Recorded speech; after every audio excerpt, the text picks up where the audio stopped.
तो जैसे कि पिछले एपिसोड में हमने देखा था, जो यूनर होती है वो पूरी तरह से हील हो गई होती है। अब जो चैंग फैंग होते हैं वो एल्डर जो का शुक्रिया अदा करते हुए उनसे बोलते हैं कि एल्डर जो आपका बहुत बहुत शुक्रिया, क्योंकि आपके कारण ही सिस्टर यूनर हील हुई है और उसी के साथ ही डिवाइन डोर रियल में भी ब्रेक थ्रू कर पाई है। जो सुनकर अब जो एल्डर जो होते हैं वो यूनर के पास में आ जाते हैं और वो यूनर के पास में आते हुए उससे बोलते हैं कि लिटिल गर्ल अपनी इस मार्शल स्पिरिट को रिलीज करो, क्योंकि मैं देखना चाहता हूँ कि तुमने किस लेवल की मार्शल स्पिरिट को अवेकन किया है। जो सुनकर अब जो यूनर होती है वो भी ठीक है बोलकर अपनी मार्शल स्पिरिट को निकालने लगती है और हम देखते हैं कि जो यूनर की मार्शल स्पिरिट होती है वो एक सीड की होती है। और यूनर के पास में अब सीड मार्शल स्पिरिट को देखकर जो एल्डर्स होते हैं वो बहुत ही ज़्यादा शौक हो जाते हैं और वही शौक होते हुए बोलते हैं कि ये तो सीड मार्शल स्पिरिट है। और अब एल्डर जो को इस तरह से शौक होता हुआ देखकर जो यूनर होती है वो एल्डर जो से बोलती है कि एल्डर जो मेरी सीड मार्शल स्पिरिट है ये पावरफुल तो है ना, क्योंकि मैं अब ब्रदर चैंग फैंग के ऊपर बोझ नहीं बनना चाहती,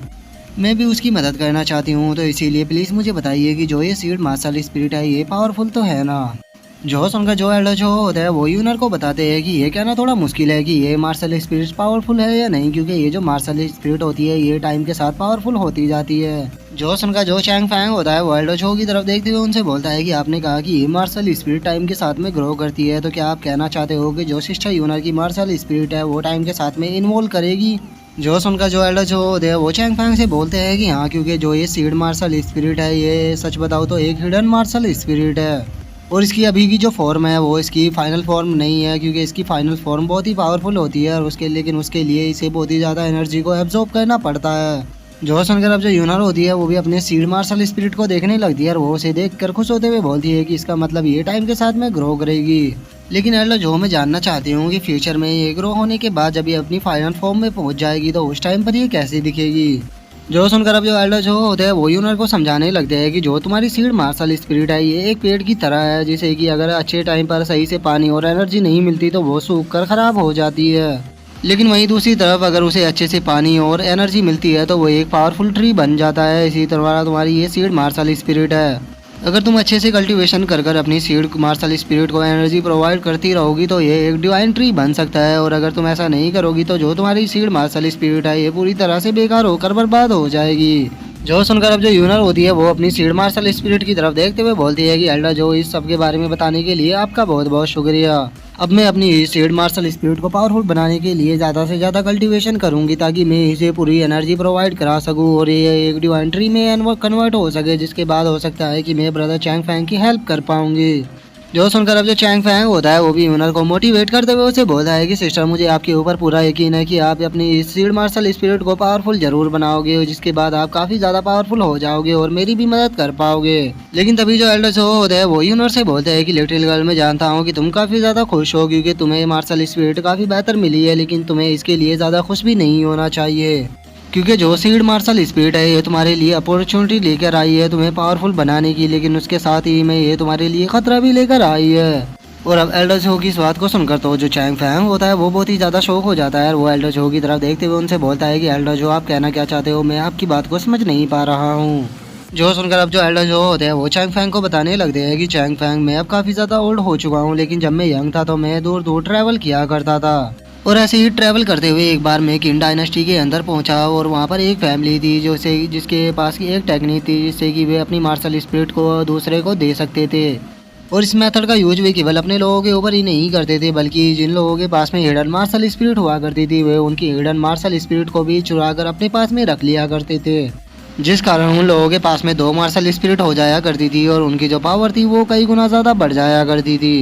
और अब एल्डर जो की इस बात को सुनकर जो चैंग फैंग होता है वो बहुत ही ज़्यादा शौक हो जाता है और वो गुस्से में चिल्लाते हुए बोलता है कि सच में वे लोग तो बहुत ही ज़्यादा बुरे हैं वे जो कि इस तरह के मेथड का यूज करते हैं, लेकिन सच में अगर कोई इस तरह का मैटर है तो फिर सिस्टर यूनर के लिए बहुत ही बड़ी प्रॉब्लम हो सकती है, क्योंकि जो सिस्टर यूनर की मार्शल स्पिरिट है वो एक हिडन मार्शल स्पिरिट है और अगर किसी को पता लगा तो वो इनसे चुराने की कोशिश जरूर करेगा। जो सुनकर जो एल्डर जो होते हैं वो चैंग फैंग से बोलते हैं कि हाँ बिल्कुल, इसीलिए मैं चाहता हूँ कि इसके बारे में किसी को भी पता नहीं लगना चाहिए, यहाँ पर केवल हम 3 ही हैं, हम 3 के सिवा ये राज किसी और के सामने नहीं जाना चाहिए। जो सुनकर अब जो चैंग फैंग होता है वो थोड़ा परेशान होते हुए एल्डर जो से बोलता है कि एल्डर जो लेकिन जब अगर सिस्टर यूनर किसी के साथ में फाइट करेगी तो वहाँ पर उन्हें अपनी मार्शल स्पिरिट का यूज करना पड़ेगा, और अगर वे यूज करना ना भी चाहे तो जब उनके ऊपर ज़्यादा खतरा आएगा तो उनकी जो मार्शल स्पिरिट है वो ऑटोमेटिकली बाहर हो जाएगी, तो फिर हम इस टाइम पर क्या करेंगे। जो सुनकर अब जो एल्डर जो होता है वो मुस्कुराते हुए अपने पास से कुछ निकालते हुए बोलते हैं कि हाँ मैं जानता हूँ इस बारे में, इसीलिए मैंने पहले से ही इस लड़की के लिए कुछ प्रिपरेशन कर लिया है। ये एक जेट तिलिस्मान है जिसका यूज ये लिटिल गर्ल कर सकती है, और जब फाइट के दौरान ये इस तिलिस्मान का यूज करेगी तो इसके पास में वाइन ब्लड लाइन आ जाएगी, जिससे कि सभी लोगों को केवल यही लगेगा कि इसके पास में वाइन स्पिरिट है। लेकिन इसका यूज करते हुए तुम लोगों का एक चीज़ का हमेशा ध्यान रखना होगा, क्योंकि ये जो तिलिस्मान है ये केवल लिमिटेड टाइम के लिए ही काम करेगा, और जैसे ही इस तिलिस्मान का टाइम खत्म होगा तुम्हें वहीं पर ही अपनी फाइट को रोकना होगा, क्योंकि अगर तुमने अपनी मार्शल स्पिरिट का वहाँ पर यूज किया तो उससे हो सकता है कि तुम्हारी आइडेंटिटी सामने आ जाए, जिसके बाद होगा तुम्हारे ऊपर भी काफ़ी ज़्यादा खतरा आ सकता है। जो सुनकर अब जो यूनर होती है वो एल्डर जो के पास से उस तिलिस्मान को लेते हुए एल्डर जो से बोलती है कि एल्डर जो इस सब चीज़ के लिए आपका बहुत बहुत शुक्रिया, मैं आपकी एडवाइस को हमेशा याद रखूंगी।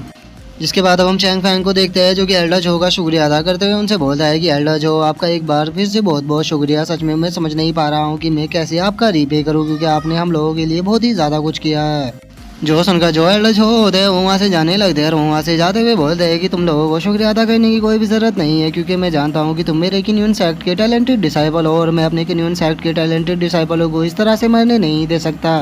क्योंकि मैं जानता हूँ कि तुम लोग मेरे किन्यून सेक्ट का होने वाला फ्यूचर हो, तो इसीलिए तुम लोग अपना ध्यान रखो, अभी मैं भी आराम करने के लिए जा रहा हूँ। और इतना बोलकर अब जो एल्डर जो होते हैं वो वहाँ से जाने लगते हैं, और वो जाते हुए अपने मन में सोचते हैं कि इस लड़की के पास में वुड बॉडी है, और उसी के साथ में अगर इसकी मार्शल स्पिरिट की बात की जाए तो वो सीड मार्शल स्पिरिट है। और इन सब चीज़ों को देखकर ये कहना गलत नहीं होगा कि ये लड़की हम लोगों के लिए गॉड गिफ्ट है, जो कि हमारे किन्यून सेक्ट के फ्यूचर को ब्राइट करने के लिए हमारे किन्यून सेक्ट में आई है। और वहीं अगर चैंग फैंग की बात की जाए तो मुझे लगता है कि वो बंदा बहुत ही ज़्यादा टैलेंटेड है, क्योंकि वो इतने कम टाइम में इन दोनों मेडिसिन हर्ब को लेकर आ गया, ये सच में किसी चमत्कार से कम नहीं था। और अब एल्डर जो के वहाँ से चले जाने के बाद जो यूनर होती है वो चैंग फैंग की तरफ देखते हुए उससे बोलते हैं कि ब्रदर चैंग फैंग, मुझे एक बात बताओ कि जो फादर है क्या वे मुझे देखने के लिए यहाँ पर नहीं आए, क्योंकि मैं जब से जागी हूँ मैंने उन्हें यहाँ पर नहीं देखा। जो सुनकर जो चैंग फैंग होता है वो अब थोड़ा सीरियस होते हुए यूनर की तरफ देखते हुए उससे बोलता है कि सिस्टर यूनर अंकल हान के बारे में मैं तुम्हें कुछ बताना चाहता हूँ। और अब चैंग फैंग के ऐसे रिएक्शन को देखकर जो यूनर होती है वो समझ जाती है कि उसके फादर को पक्का कुछ हुआ है, और अब वो थोड़ा घबराते हुए चैंग फैंग से बोलती है कि ब्रदर चैंग फैंग प्लीज़ मुझे मत डराओ,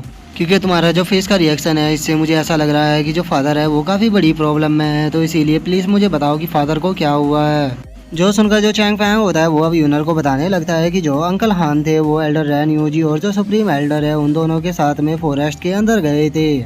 लेकिन वे दोनों फॉरेस्ट के अंदर से आ गए, लेकिन जो अंकल हान है वो फॉरेस्ट के अंदर से नहीं आए, और काफ़ी दिन बीत चुके हैं लेकिन अभी तक भी उनके बारे में कुछ भी पता नहीं लग पाया।